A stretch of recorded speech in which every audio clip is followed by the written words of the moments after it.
Welcome to On the Beat, where we bring you a different Buffalo Bills beat reporter every week, exclusively on the Overreaction Sports Network.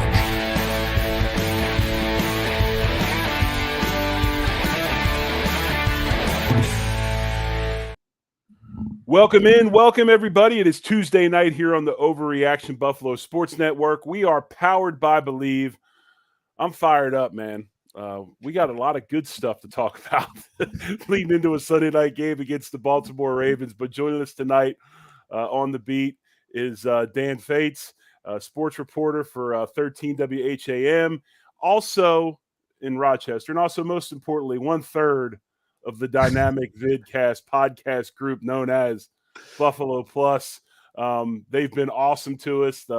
Everybody's been on the show. And we appreciate the help. And before we get in and ask Dan some questions, as always, hit that like button, subscribe button. Let's get our subscribers up as we're racing in the right direction. And also hit those likes as well, as we like to see everybody out there who likes the show and who, and if you don't like the show, please don't comment. But without further ado, Dan Fetes from 13 WHAM. Dan, what's going on, man? It's great Tuesday night. Happy to be on. I think this is my second or third appearance. So recurring guest, and I enjoy that title here. Always love coming on with you guys. I'm strictly hired talent, man. Joe's the motor behind this thing. He's the guy who books everybody, and we appreciate him giving everybody a long heads up and all that. But I got to say, before we get into some specifics, just kind of your thoughts last night, Monday Night Football in Orchard Park, that type of performance.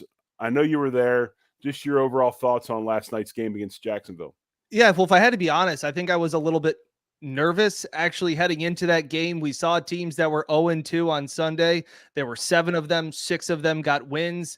I was one of the people that had been a part of some of those weird Jacksonville games in recent years. I was there in Jacksonville in 2021 when they lost 9-6 to an Urban Meyer-led team that Mike and I on the Buffalo Plus podcast constantly joke around about. We're still convinced they're going to come back and win that game. So I was on edge just going into that game. The fact that Trevor Lawrence said the week before, we suck. And that was concerning to me that they were going to play like a desperate team. If Trevor Lawrence said they sucked after week 2, I can't imagine what he thought about himself and his team after week 3, because that was just a total and complete domination for 60 minutes, but it really didn't even need to be 60 minutes. I mean, this was just back-to-back, full phase, complete dominations by this Bills team. What's funny is we've had weird games against Jacksonville all the way back to when I played. I mean, we lost one game in the playoffs. Mike Hollis, I believe, their kicker, kicks the last-second field goal, wins it. And then we have the Flutie game at home. We're 0-3. I think we're one of 6 teams that have started 0-3 in the NFL and actually made the playoffs. Yeah. Wade Phillips was the head coach.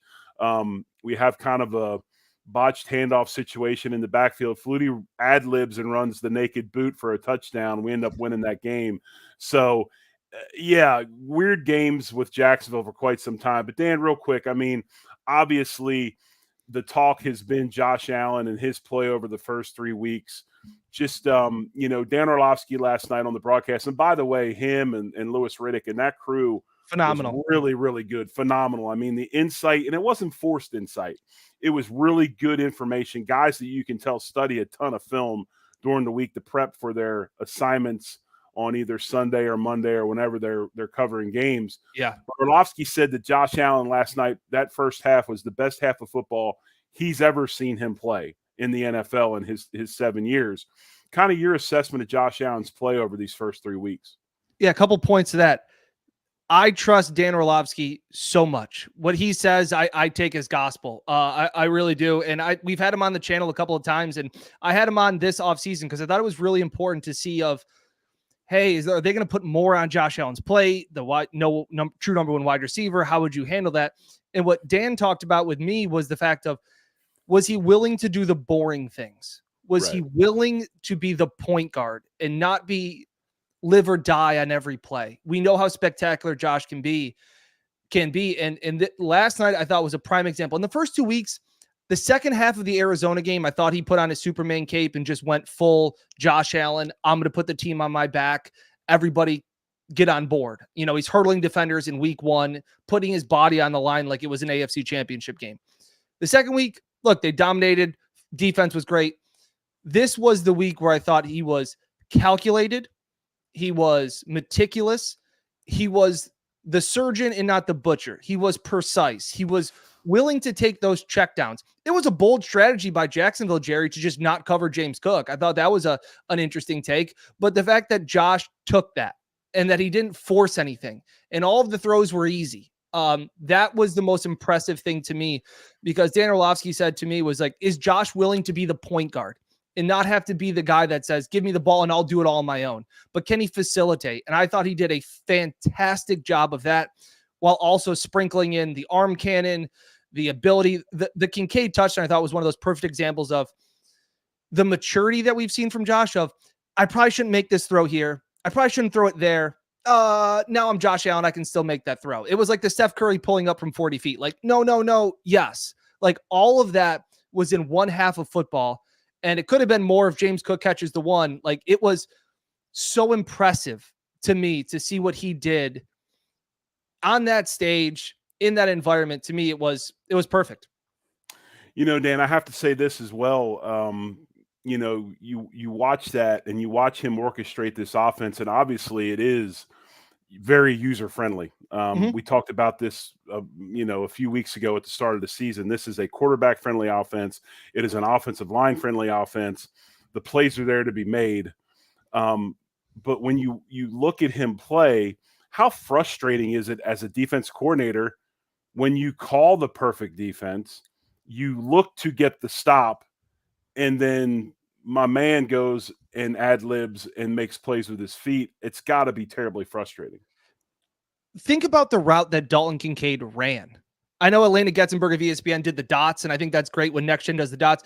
Dalton Kincaid was on the left side of the field, had a left breaking route, then ran all the way across the back end of the end zone and catches it in the back right corner. Like, you can't cover long enough for that. And that's what you can't teach. That's why you never want Josh Allen to become this captain check down and this you don't want to take away what makes Josh Allen so special. Right. It's just when it needs to be. Like, not every great quarterback is asked to be Superman on every single play. The coordinator, like you said, coordinator friendly. Like, give Josh, I've been calling for it for years, give him freebies, give him throws and plays that he doesn't have to think. Like, hey, here's the play, throw it to X in the flat. Throw it to this guy, he's going to be open, because I've designed a good play. And I know with the pre-snap motion, we're going to get the looks that we want and that. And Joe Brady deserves a lot of credit. I thought Bobby Babich had a masterclass of defense against the Dolphins. I thought this was a Joe Brady masterclass. The pre-snap motion is up to 80%. I saw the Bills are this season. This is like 4th in the NFL. That they were 60% last year. They're up to 80% this year. It's beautiful. Like, it really is. Like, there's no other way to watch that game, I guess, unless you're a Jags fan, and say that wasn't just beautiful football orchestrated by a phenomenal elite quarterback and a great offensive mind and play caller. You look at this offense and the way it's coming forward, and obviously it's really built around that running game. But the funny thing is that the running game, we want to talk about Cook and the backs that we have and Josh Allen. The offensive line is playing at a very, very high level. This is a line that has 2 spots that have been replaced. Obviously, David Edwards fills in at left guard. They move McGovern over to center. You got 2 guys that are in new spots. A veteran like Morris, who we saw Monday night, is gone. What is making this group so good? Is it Aaron Cromer? Is it just experience? Why has this group seemed to surge to be really, quite possibly, other than Josh Allen, the strength of the team? Yeah, I think Cromer deserves a lot of credit, and I think also Joe Brady deserves the credit. From everything we have heard, it goes back to those Dable days. I just feel a lot of the sense of the similar things I heard with Dable, that he would listen to the players, that he was never too proud to. They would come in with an idea of, hey, let's run this play. And Dable, Cole Beasley, I remember talking to him. He'd be like, yeah, let's run that. That sounds awesome. Like, that's what Dable would be like. And this isn't a knock at Ken Dorsey, but we just never heard that necessarily. Maybe it was happening. We just didn't hear it. But that's what we're hearing a lot with Joe Brady, where he's talking to the offensive linemen and saying, what plays do you guys like? What are your strengths? What do you guys like running? What do you guys don't like running? I'm not going to call a play you guys don't like running. And Connor McGovern deserves a lot of credit. And this was the first real test, I thought, Jerry, because I thought Arizona was an okay defensive line. I thought Miami, with some of their injuries and no Wilkins anymore, that was kind of, I figured you could kind of run the ball in that spot. And then we obviously saw a lot of that. I mean, James Cook was all over the place, but he wasn't touched until 9 yards past the line of scrimmage. So I was impressed by the way they handled that. They were able to keep Josh upright. It's only the second game since in McDermott's era that they had no sacks and no turnovers in back-to-back games since the perfect game in the playoffs and the week before that. So it was rarefied air. And again, they deserve a lot of credit. Spencer Brown's playing at extremely high level, and Deion Dawkins seems to have taken his leadership and his mentality to an all-pro level, which is something he talked about at training camp. Right. And just real quick, Spencer Brown, and we know about the struggles he had with the back injury. He's obviously healthy. He's moving extremely well, bending well. And, the stat that was, I don't want to say shocking, but was awesome when you read it. This again, he does not allow a single pressure in 35 pass blocking snaps last night, his third straight game without allowing a pressure this season. Obviously playing up to the level of that contract extension with him now with Deion. There seems to be a ton of solidity in that group. Jerry, that was the whole offseason. We heard time and time again, why did Gabe Davis struggle? And why did Spencer Brown struggle? And they told us time and time again, hey, Spencer Brown had a back issue. Spencer Brown's back. Spencer Brown's back. And it was like, all right, like, is it really his back, or are we just trying to make an excuse? And there's a difference between reasons and excuses. And it seems like that was much more of a reason for his play than an excuse. And he's backed it up. I thought there was a lot of pressure on him last year, and he answered the bell. And then more pressure this year. Once you get paid, it's tough to play with all that money in your pocket. And he has lived up to that and then some. This is an offensive line and a team, I feel like that. Look, I joked around about it yesterday on the podcast. It sucks that their championship window closed this offseason because they seem like real contenders right now through 3 weeks. Right. I mean, that is how this team is playing, with an edge, with a physicality that has to make Sean McDermott smile driving home every single day heading home. Hey, I'm full disclosure. There's a good chance I'm going to have some computer problems. As a guy that does things that are live for a living, you probably understand this. So I teleported my man, the celebrity of last night, the man that started this whole thing. And if you haven't seen, there is a movement to make him the legend of the game every week now because of the way they played last night. But John Fina joins us here on the Beat Show. Dan Fetes from 13 WHAM in Rochester. John Fina. John, if you got a question, fire away. Look, Dan, I agree with everything you said since I joined the call, and I mull all these things around in my head as a former player, and Jerry and I talk about this stuff offline all the time. And I guess my thinking is, and tell me where you come from on this, as somebody who's been observing football and the Buffalo Bills in particular for a very long time. When's the trap? Right? You're 3 games in, maybe you're feeling better about yourselves than you should. Maybe you're flying a little higher than you oughta. Is there enough leadership? Are there enough age-old guys like Von Miller? Are there enough guys like him to say, hey, fellas, you know what we've accomplished so far? Almost nothing, right? And you just got to – should Bills Mafia, should Bills fandom just be prepared for like a really flat outing? It's a great question, John, and you guys would probably also be better to know because you're in those locker rooms. But I thought heading into this week, you hear all the cliches, right? Josh Allen talked at length about the Jaguars defense. They fly around, right? That's a buzzword. You talk about when you're complimenting the other team, and Sean McDermott says, we respect all the opponents. All of that stuff is great. It's the right thing you're supposed to say to the media, right? But I thought Von Miller had the most insightful comment last week when he said, who cares about 2 weeks? It's how do you handle success?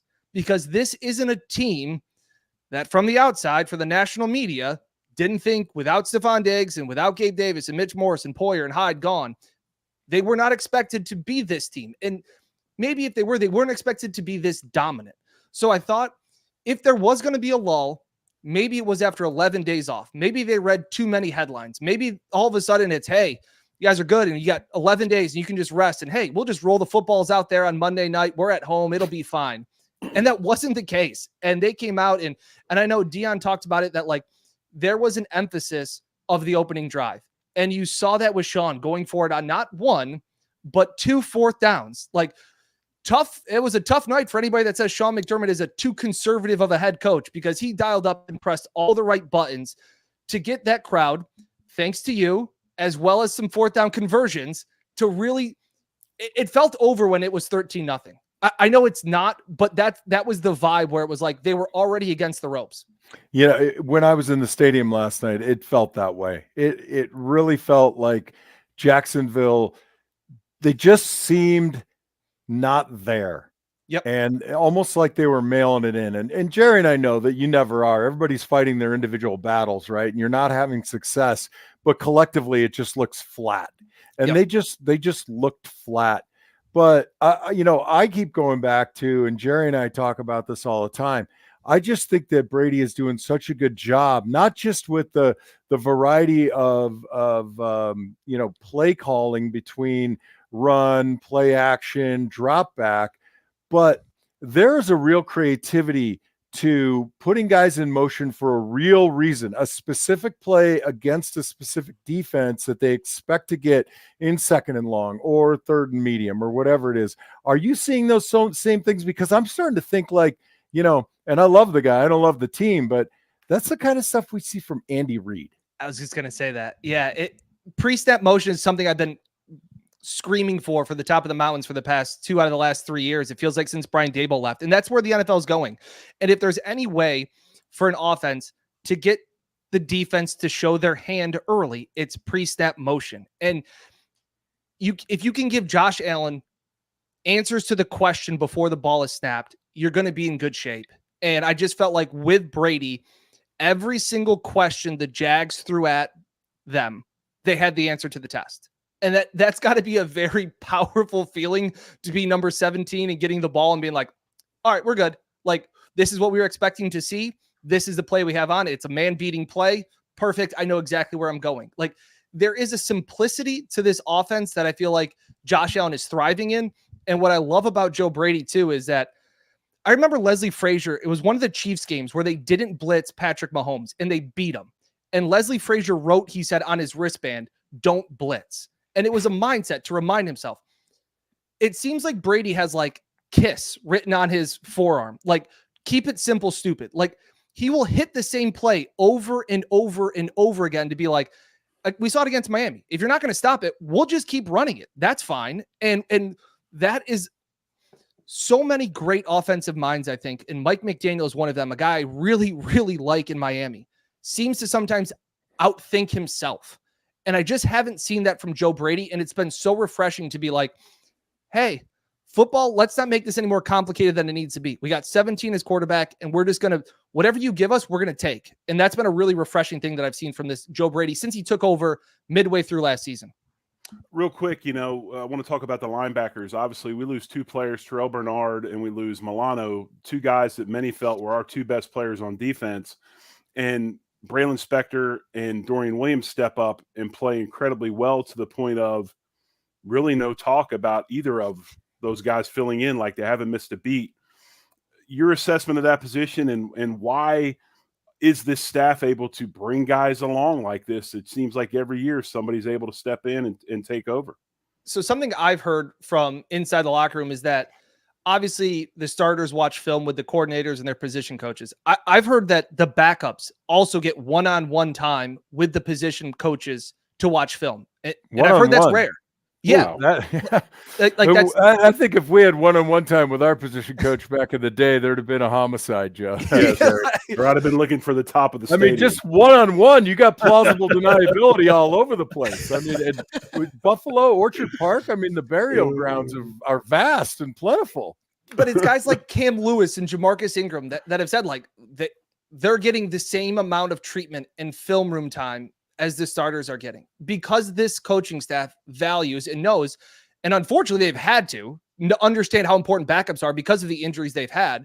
But to have a guy like not just at the linebacker position, but Taron Johnson, and not just, losing, I know it was an offseason, but 2 years ago when Micah Hyde went out for 16 games, DeMar Hamlin filled in and had 90-something plus tackles. Like, these guys are prepared for when they get in because the coaching staff seems to take a real value in making sure they're ready for if and when the worst case scenario happens. I thought even in Miami, I thought Balen Spector came in the first play, makes a tackle. Like, you could always say, and I'm sure you guys say that too, like the backup quarterback, oh, I always prepare like I'm going to play. Like, I don't buy that, but it's another thing when you're actually prepared, right? And then you go in and you make the first tackle or you make the first throw, and all of a sudden, then the game slows down, because I can only imagine how fast that game is going when Balen Spector, I'm sure he's prepared, but all of a sudden they're like, hey, by the way, TB's out, you're in, and then he's ready. That to me is really impressive, John. Well, listen, Dan, I've got my opinion on if you're going to have to defend the Buffalo offense. I think there's one thing they have to do, and I don't know what else they can do. But my question to you, if you're a defensive coordinator, assuming that every defense has one or two elite star Pro Bowl type players and the rest of the guys are good football players, and they all are, what do you think they're thinking how we need to get Buffalo slowed down a little bit? What's the key defensively? Because I have my thoughts. I think it starts with maybe make James Cook beat you, because you can't let 17 do what he did last night with the time in the pocket, and to let him especially roll to his right. Like those are things that Josh will just eat you alive. And so the man coverage stuff, I mean, Josh, it was clear as day on that 3rd and 11 when everybody manned up and you were like, well, he's going to run this right up the gut. And he did it 2 different times. He did it in the red zone too for like a 6-yard gain and slid. And it's like, you're showing your hand, and Josh, I think, just at this point in his career, eats up man coverage. He's getting better and better against zone. I think James Cook is turning into a complete back in front of our eyes with his passing game, but I'd still try and make them beat you on the ground. You're absolutely right. You're absolutely right. And that's my key. I thought last night we would see a lot of run blitz, right? Yeah. Blitz is designed to stop the run. And the challenging part about that is James Cook is equipped both on the edge and in the interior, right? So how do you play it by the sideline? We're on this hash mark. We're going to have to bring, run blitz on the sideline and then off the edge and just hope it's not a play action. But I think defenses are in a real bind. But I would have to start there. And I think if you're going to sit back either in, 2 high safeties or show early that you're in some sort of single high man underneath, if you can't disguise it well enough with the role players that we have and the quality that they're achieving at this point, the high level and the meaning the ball getting spread around a lot, it's pick your poison, right? It really is. And John, I've been impressed because I thought James Cook was a great guy on the edge, right? He seemed like he wanted to his first few years bounce everything outside. But we saw even, right? Oh, 100%. Those are big boys. But then to see him in Miami, make cuts up the gut and then bounce it outside, then get vertical and then lateral and then get vertical again. That to me, and again, I know he dropped that one, whether you want to call it a drop, it was a great throw. It would have been a spectacular catch. The way that he's evolved into a more sure-handed pass catcher has made him more of a complete back than I really expected. I thought it would be more of a 1A, 1B, 2A kind of committee, but the way that Cook has been playing so far through 3 weeks has been a complete back that I think the Bills hoped he would be when they took him in the 2nd round. Yeah, I don't disagree with you. I mean, I was a big fan of his. A lot of people that, huge Bills fans or NFL fans, I digest a lot of college football. I love it. So, when I watched Khalil Shakir for 2 years at Boise State, and I just kept thinking to myself, wouldn't that be great if he was a Bill? And I think when he got picked, people were like, who's this guy? And I'm like, that's the guy who basically ran from Seattle to San Diego and back every game with the ball in his hand. So I think the identifying of quality players that are mature enough that can learn and excel, and then now coupled with what you're telling me is one-on-one position coach meetings, that is, that's a lot of time. And I get it. A lot of people think, well, the football season is only 17 weeks long, but you're doing 48 weeks worth of work when you're a coach, and those hours are long. And the idea of sitting down with a singular player and reviewing stuff, and you've got 5 or 7 guys in your room, holy cow. Like, you might as well just get divorced or get an apartment or sleep on your couch in your office, right? But it's also a lot of delegating. It's having faith in your position coaches. And I think Sean really enjoyed getting his hands back in the defense last year and really getting back into what he cut his teeth, what made him a head coach. And I think he really enjoyed that, and having the faith in, how much he respects Bobby, and obviously the promotion there, and the new cornerbacks coach. Like, it just seems like it's a really good fit. And that doesn't mean that, and I'm sure like it's not all kumbaya. Like, I joked around with Sean the one day at the Wednesday media. I said, like, how has the relationship been with you and Bobby? Because you're different defensive minds. You are now giving up the play calling. So you're hearing a play call come in and you may be like, no. What? But, yeah. Right. And he kind of goes, oh, Bobby said I was a good mentor to him. He goes, well, when he slams the door in my face, after some of these meetings, like, that's fun to hear. So I think there is enough new voices in new positions that is keeping this fresh. I think I remember talking to him at the combine the one time, and like, oh, they've got so much continuity. It's like, everybody loves continuity until it doesn't work. And then you're like, well, it's stale. So I think this is enough fresh. How do you stay fresh? Right. How do you stay fresh? And people, I think fans don't get it. When you're in the mix, when you're a player, and by the way, I love your perspective. I love hearing that story about McDermott and Babbage and how that relationship works, because it's completely real. And it's the same as the player intrapersonal relationships between players.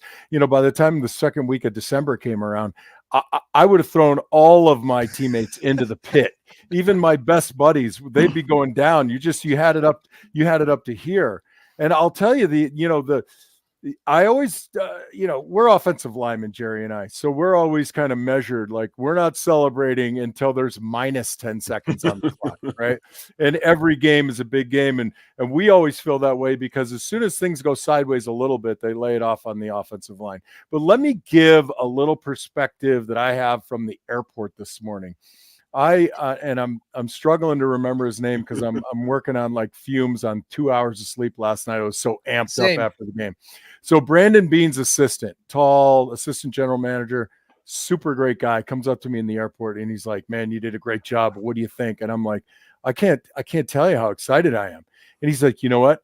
I just talked to Thurman Thomas 2 minutes ago. He's off the rails with excitement. Sure enough, I turn around and they're squatty, and I'm like, and here's Thurman and I, and we're cutting it up like we were in the locker room. Like, he is super excited about this team. And we both kind of give each other that look, and it's like, there's only been a couple of teams that have ever gone, 16 or 17-0, right? With Miami Dolphins and New England Patriots. So, you kind of got to keep that measured. Dan, your perspective is great. For anybody who just jumped into the podcast, it's the Overreaction Buffalo Show. Today's guest on the beat, Dan Fetes, doing a great job, giving us incredible insight. This is the kind of stuff that we just love bringing. Any other pearls you got right now? I mean, I'm just eating it all up. It's just been. I also just love Josh's mindset. Being more of a leader. And we sat down with Brandon Bean on Catalana's porch this summer, and we sat down with him and just kind of asked him about what was it like? What do you want from Josh, right? Because say what you want about Stephon Diggs, he's an alpha. When Stephon Diggs walks in a room, you sit up straight. And whether you want to say, I've had the expression of, I think players and coaches can have expiration dates. That doesn't mean that they're not good players anymore. It just means sometimes their time at a certain organization has run out. And I loved Stephon Diggs. I thought he was a phenomenal player. I thought he brought a lot to this team. But to see Josh, the question to Bean was, what do you want to see from Josh and step up as a leader and things like that? Because it's all fun and games when you're buddy-buddy. But Tom Brady would rip his teammates apart. And we've seen the clips of Peyton Manning ripping his teammates apart on the sidelines. Like, hey, like, we're not buddies here. Like, I need you. I'm depending on you more than just a friend. Like, you guys talk about it. It's war. Like, we're fighting for our lives here. And Bean made the comparison when we talked to him about when he drafted Luke Kuechly. And when Luke Kuechly came in Carolina, they had veterans and they had guys like the linebacker Davis and these other guys that were the leaders. And it was almost like sometimes they had to nudge Kuechly to be like, hey, you can rip into them too. Like, you can be that guy. And he said it took some time for him to feel comfortable in that role. And maybe that's just where it was with Josh. Like we've seen him be animated and he has the ability to carry his team. And that's great. And I think he is on and off the field, a great dude. I have no inside that he is anything but. From everybody that I've heard, from the people at Oshai's Children's Hospital, he's a great dude. But it's also, can you light a fire under them to, hey, I need you now. And it's more than just we're buddies and you're having a beer at my house and we're drinking some whiskey. Like this is, I'm counting on you. Like this is next level stuff. And I've seen that. And I think the addition of Matt Collins and things like that, like guys are falling in line. And even Keon Coleman, right, gets benched for the first quarter yesterday because he was late to a meeting or something. He was tardy. It was a tardiness issue. He doesn't pout on the sidelines. He doesn't go in there and say, screw this game. Like, this isn't my game. Goes in there and catches a touchdown. Like, and it wasn't even a story. Like somebody was asking about it today on the radio. And I was like, I have no reason to believe that this is going to be a continuing thing. Like the team held them accountable. We're all good. And that's the kind of vibe. And it feels, I know people were talking about during training camp, feeling different. It feels fresh. And I think that's led by Josh in a whole new role, which I think is very exciting for this team moving forward.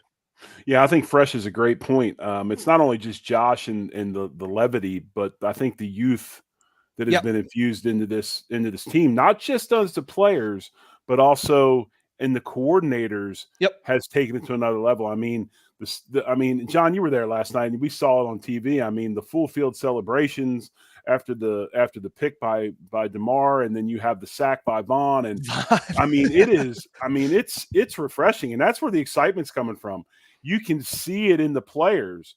They just, they got kind of a little bit of a ducks back mentality. They go about their business.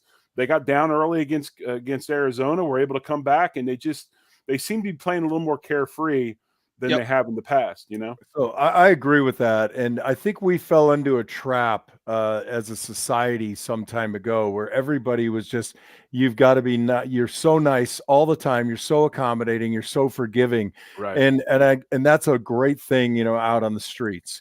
But I remember when my respect for Thurman Thomas, grew as high as Mount Everest, was the time he came into the huddle and he MF'd me like from the top of my head down to my toes because I had just completely missed a block. And then about 2 quarters later, he did something horrible. And he came right to me and he said, give it back to me now. Right. Because I'm as big a part of this thing as you are. And I was just like, man, awesome. That's a real man right there. That's a real dude. And, non-sexist, that's a real gal. That's a real woman right there. Yeah. Someone just, thick-skinned, pulling on the same rope, going in the same direction. So if you're telling me that's the kind of culture that we're building, if those are the types of leaders that we are watering and putting the right plant food on, then I get a little less anxiety. And we all do. Everybody in the comments, everybody's got a little anxiety about because it's 17-0 is a hell of a hard thing to aim for. Right. So it's going to happen. Get ready. We're going to lose a game. Odds just make it so. But how can you then rebound, keep it fresh? And, but John, I think that's a great point. And I think sometimes I have a little bit of that perspective just from being in the locker room. And obviously I was not an NFL player, but being in locker rooms enough. And maybe some fans aren't, where they're like, expect everybody to be best friends. And that's not always the case.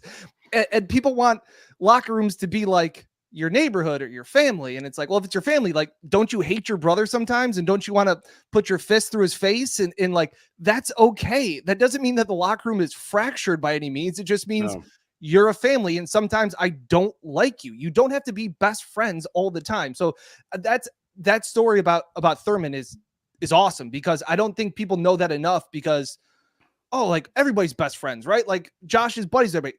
Yes, Josh can be buddies with everybody, but I do want him to ream out somebody when they miss a play, or that when something goes wrong, because you're holding everybody accountable. Like we're all pulling, like you said, pulling on the rope the same way. And I don't know, like I would want, like you said, give it back to me. That's a really enlightening story. That's really cool.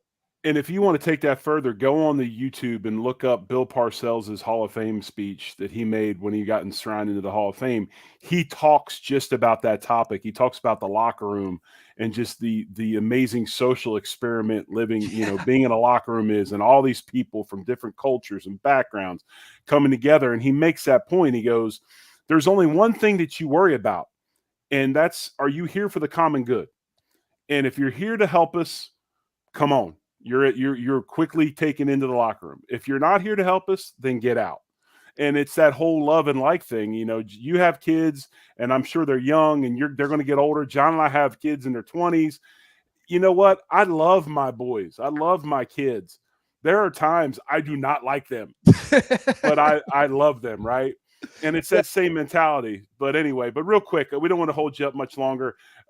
Dan, let everybody know where they can find you, and so they can watch your stuff on YouTube and all that. And then I got one more follow-up question. We'll get out of here. Yeah, I appreciate it. On X, at Dan Fetes, plenty of stuff on there, as well as Mike Catalana, Jenna Cottrell, and myself run the Buffalo Plus YouTube channel. Like, comment, and subscribe to that as well. We really appreciate it. Content out all week. And then post-game recaps, Thursday practices. We try and talk to opposing reporters of the opposing team they're playing. So Jacksonville, Baltimore, will get kind of the insight of what the other cities are feeling heading into the game. So I appreciate it.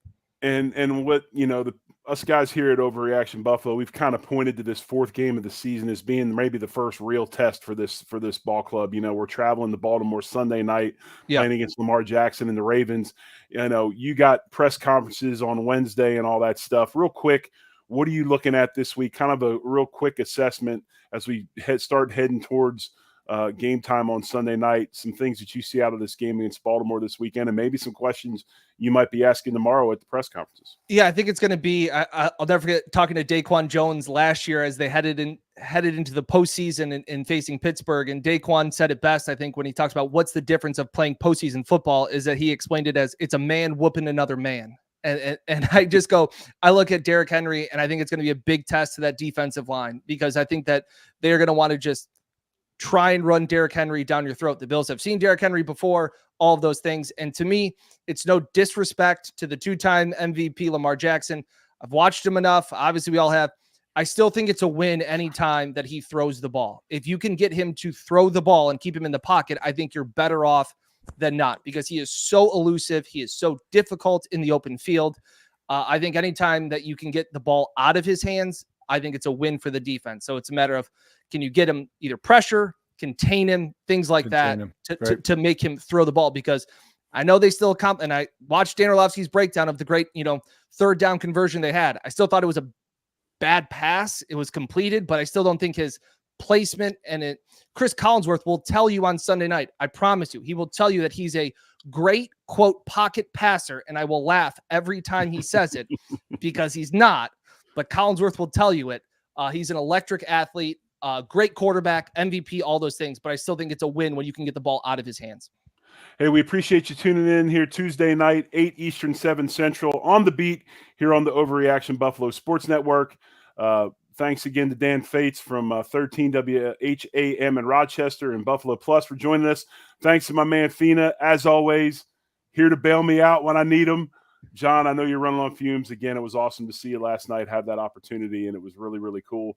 And I know you had a good time. We'll talk about more of that later. But as always, folks, thanks for watching us. Hit the like, hit the subscribe. And as always, much love. Go Bills. Go Bills.